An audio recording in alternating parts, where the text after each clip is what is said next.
गणेशाय नमः।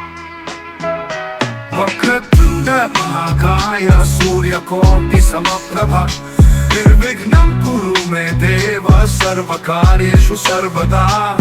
प्रणम्य शिरसा देवं गौरीपुत्रं विनायकं भक्तवासं स्मरे नित्यं आयुकामार्थसिद्धये। नमस्कार। आज हम भगवद गीता के एक बहुत ही महत्वपूर्ण हिस्से पर बात कर रहे हैं, अध्याय 16 के श्लोक 17 से लेकर 24 तक। इनमें आसुरी स्वभाव, उसके क्या नतीजे होते हैं और फिर इनसे निकलने का रास्ता क्या है, इस पर बात की गई है। जी हाँ, बिल्कुल। और शुरुआत होती है श्लोक 17 से। इसमें ऐसे लोगों का जिक्र है जो आप कह सकते हैं खुद की बड़ाई करने वाले, अहंकारी होते हैं और धन और मान के नशे में चूर रहते हैं। ये लोग दिखावे के लिए पाखंड के साथ शास्त्रों की विधि को तो मानते नहीं, बस नाम के लिए यज्ञ करते हैं। हाँ, ये नाम मात्र के यज्ञ, ये बात थोड़ी सोचने वाली है। क्या इसका मतलब ये है कि बस बाहरी कर्मकांड कर लिया, पर उसके पीछे की जो भावना है या उद्देश्य है वो है ही नहीं? बिल्कुल बिल्कुल यही बात है।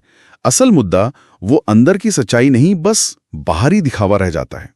और ये चीज श्लोक 18 में और साफ हो जाती है। ये लोग अहंकार, बल, घमंड, अपनी इच्छाएं यानी कामना और क्रोध, इनके पूरे वश में होते हैं। और सबसे गहरी बात जो यहाँ कही गई है कि वे अपने और दूसरों के शरीर में जो परमात्मा का अंश है ना, उससे भी द्वेष करते हैं। परमात्मा से द्वेष? अरे ये तो बहुत ही गंभीर बात लग रही है। हाँ, अहंकार इतना बढ़ जाता है कि वो कहीं भी दिव्यता देख ही नहीं पाते, खुद में भी नहीं। तो फिर गीता के अनुसार ऐसे स्वभाव का, ऐसे कर्मों का नतीजा क्या होता है? कुछ बताया गया है? नतीजा? हाँ, नतीजा तो वाकई गंभीर बताया गया है। श्लोक 19 साफ कहता है कि ऐसे द्वेष करने वाले, क्रूर और संसार में सबसे गिरे हुए जो लोग हैं, भगवान उन्हें बार बार इसी संसार में, उन्हीं आसुरी योनियों में जन्म देते हैं। आसुरी योनियों में बार बार जन्म? क्या इसे सिर्फ शब्दशः लेना चाहिए या ही किसी तरह के मनोवैज्ञानिक चक्र का भी संकेत है, जैसे कोई नकारात्मक सोच और कर्मों के जाल में फंसता ही चला जाए बार बार? ये बहुत अच्छा सवाल पूछा आपने। देखिए, पारंपरिक व्याख्याएं तो हैं ही अपनी जगह, लेकिन हाँ, इसे मनोवैज्ञानिक नजरिए से भी बिल्कुल देखा जा सकता है। और श्लोक 20 इसी बात को आगे बढ़ाता है कि ये अज्ञानी लोग वो जन्म जन्मांतर तक आसुरी योनियों में भटकते रहते हैं, ईश्वर को कभी पा नहीं पाते और इस तरह और भी बुरी गति को प्राप्त होते चले जाते हैं। तो ये एक तरह से हाँ, नकारात्मकता का एक दुष्चक्र ही है, जहां गलत कर्म और सोच इंसान को और गहरे अंधेरे में धकेलते जाते हैं। उससे निकलना फिर बहुत मुश्किल हो जाता है। अगर ये एक ऐसा दुष्चक्र है तो फिर सवाल उठता है कि इससे बाहर कैसे निकले? क्या गीता कोई रास्ता बताती है, कोई समाधान? हाँ, बिल्कुल। यहाँ गीता बहुत साफ मार्गदर्शन देती है। श्लोक 21 तो सीधा जवाब ही देता है। 3 चीजें हैं जो आत्मा का पतन करती हैं, जिन्हें नरक यानी दुख का द्वार कहा गया है। काम यानी हद से ज्यादा वासना या इच्छा, क्रोध और लोभ। काम, क्रोध और लोभ नरक के द्वार। जी, इसलिए कहा गया है कि जो अपना भला चाहता है उसे इन तीनों का त्याग कर देना चाहिए। इन्हें नरक का द्वार इसीलिए कहा है क्योंकि ये तीनों ही इंसान के विवेक को ढक देते हैं, उसे स्वार्थी बनाते हैं और दूसरों को दुख पहुंचाने वाले कामों की तरफ ले जाते हैं। तो इन 3 पर, काम, क्रोध और लोभ, इन पर काबू पाना ही मुक्ति की तरफ पहला कदम हुआ? हाँ, कह सकते हैं कि ये बेहद जरूरी, पहला और महत्वपूर्ण कदम है। श्लोक 22 यही कहता है कि जो मनुष्य इन तीनों अंधकार के दरवाजों से बच जाता है, वो फिर अपने कल्याण के लिए सही आचरण करने लगता है और धीरे धीरे परम गति यानी मोक्ष को प्राप्त होता है। इन 3 मुख्य बुराइयों से मुक्त होकर ही इंसान सही मायने में अपनी उन्नति के रास्ते पर चल पाता है। लेकिन क्या सिर्फ इन 3 बुराइयों को छोड़ देना ही काफी है, या सही रास्ते पर चलने के लिए कुछ और भी ध्यान रखना जरूरी है? बहुत अच्छा पॉइंट है। एक और बहुत महत्वपूर्ण पहलू है जिस पर गीता जोर देती है, वो श्लोक 23 में आता है।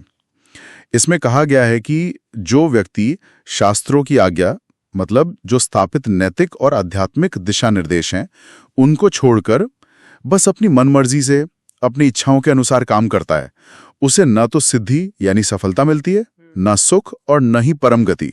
शास्त्रों के विधि मानने की बात, अच्छा, लेकिन आज के समय में ये थोड़ा जटिल नहीं लगता? मतलब जब इतने सारे अलग-अलग मत हैं, ग्रंथ हैं, या हो सकता है कोई किसी खास शास्त्र परंपरा को मानता ही ना हो, तब मार्गदर्शन कहाँ से मिलेगा? क्या यहाँ शास्त्र का मतलब हम थोड़ा व्यापक ले सकते हैं, जैसे विवेक या सही गलत की अपनी अंदरूनी समझ? हाँ, ये बहुत ही प्रासंगिक सवाल है आज के संदर्भ में। देखिए, शास्त्र का एक मतलब तो विशिष्ट ग्रंथ है ही, पर इसके व्यापक अर्थ में नैतिक सिद्धांत, समाज के प्रति हमारा कर्तव्य यानी धर्म और सही गलत का फैसला करने की जो हमारी विवेक बुद्धि है, वो सब शामिल है।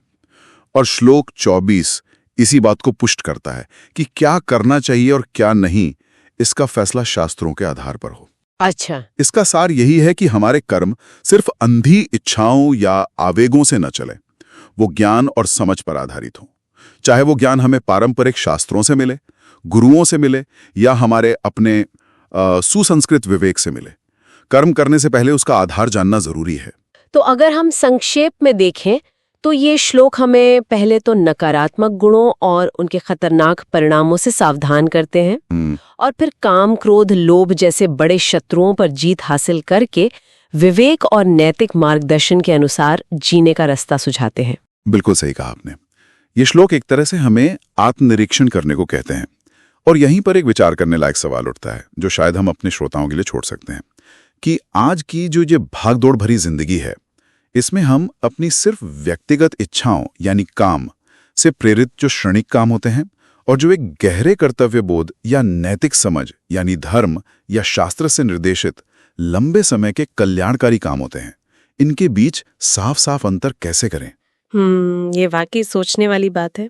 शायद इस पर विचार करना ही इन श्लोकों के संदेश को अपने जीवन में उतारने की तरफ एक कदम हो सकता है।